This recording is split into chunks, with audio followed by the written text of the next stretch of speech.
নমস্কার। স্বপ্ন পূরণের ইচ্ছে ডানায় আবার আপনাদের স্বাগত। আজ আবার একটা নতুন রান্নার রেসিপি নিয়ে চলে এসেছি। ম্যাঙ্গো কাস্টার্ড বানানোর জন্য হাফ লিটার দুধ জাল দিয়ে তার অর্ধেকটা নিয়েছি।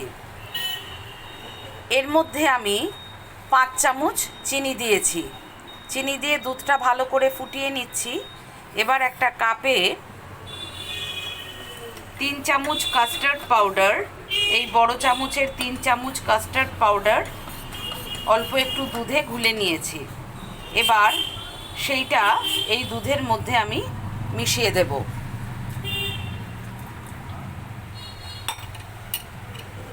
দিয়ে এবার ভালো করে নাড়তে থাকবো।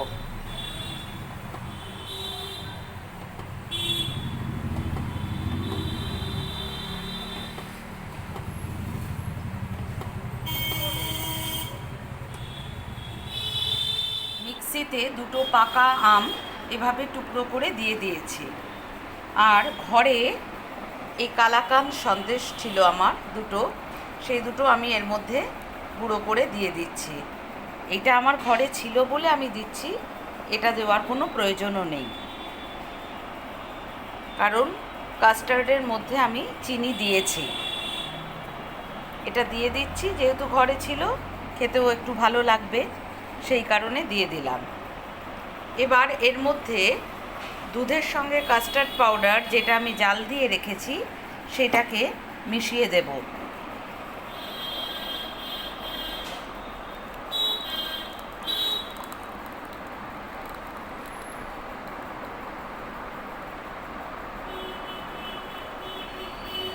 এবার সব কিছু ভালো করে মিক্সিতে আমি গুলে নিচ্ছি। পাকা আম এবং দুধ মিশ্রিত কাস্টার্ড একসঙ্গে মিক্সিতে আমি এইভাবে গুলে এনেছি। দেখুন টেক্সচারটা এই রকম হবে। এবার এটা আমি কাঁচের বাটিতে বেড়ে নেব, বেড়ে ঠান্ডা করে ফ্রিজে ভরে দেব।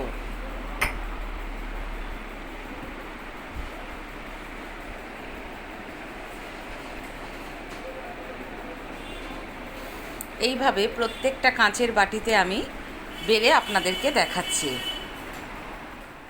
সুস্বাদু ম্যাঙ্গো কাস্টার্ড রেডি। দেখুন দেখতেও কত সুন্দর হয়েছে, বানানোও খুব সহজ। এবার এটা ফ্রিজে রেখে ঠান্ডা করে নেব। কেমন লাগলো আপনারা অবশ্যই আমাকে জানাবেন।